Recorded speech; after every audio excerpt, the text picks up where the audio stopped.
Chairman of the BUA Group, Abdul Samad Rabiu, meets with President Bola Ahmed Tinubu. At the time, food prices were really very high.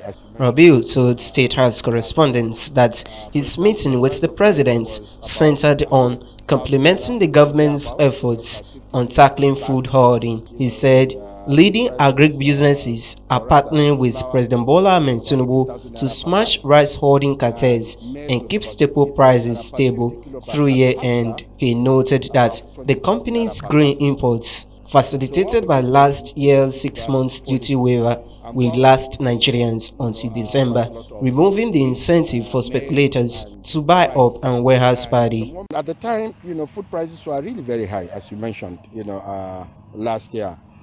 For example, the price of rice was about 100,000 naira or thereabout, per 50 kilo bag. The wheat price was, or rather flour was about 80,000 naira per bag, and maize was about 60,000 naira per 50 kilo bag, and pasta about 20,000 naira per carton.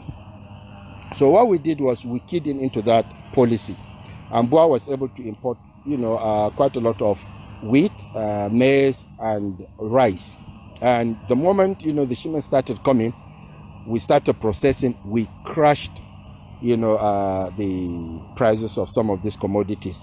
And today I'm happy to inform that the price of rice is about 60,000 naira from what it was last year of 110,000 naira.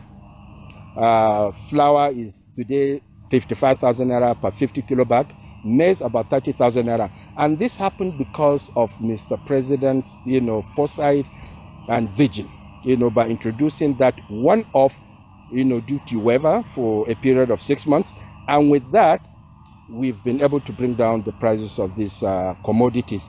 Industry reports show middlemen drove post-harvest markup of 40 to 60% by warehousing paddy between harvest and laying season. Analysts have attributed this practice to the record high food prices observed in 2024.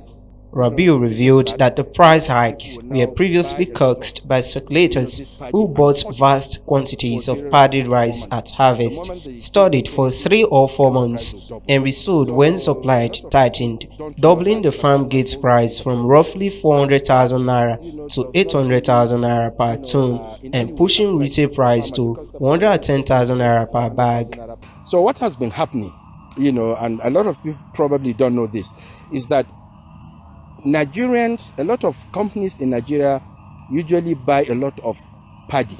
That is rice paddy. Rice paddy is what you use to process rice. So the moment the harvest, season starts, a lot of people will now buy a lot of, this paddy and hoard it for a period of 3 to 4 months. The moment the season finishes, then the price will double. So a lot of people don't know that, but that has always been the problem. And that does not really, in any way affect the farmer, because the farmer is getting his 400,000 to 500,000 naira per ton of paddy. But the people that are buying and hoarding for 3 to 4 months, once the season finishes, it goes back up to 800,000 naira. Hence why we are getting the 110,000 naira per bag. So the BUA chief said that by holding a buffer stock, the private sector aims to cap retail prices while new dry season harvest reached the markets in September. He said that with BUA's imported stock of rice paddy now covering demand until December, the holders have been caught off guard and are incurring losses. So what that intervention did at the time when we brought in was to, create an issue for those hoarders, because the moment we imported, we were selling, and those hoarders had a lot of paddy, they could not sell, and the price now came down, and it is still down. So a lot of those hoarders are actually crying now and losing money. According to Rabiu, the Rice Millers Association, of which BUA is a member, has agreed to discourage its members from holding paddy, and it expects rice prices to remain at current levels once the new harvest arrives. Jude Aweke, reporting for vows TV News, Benin.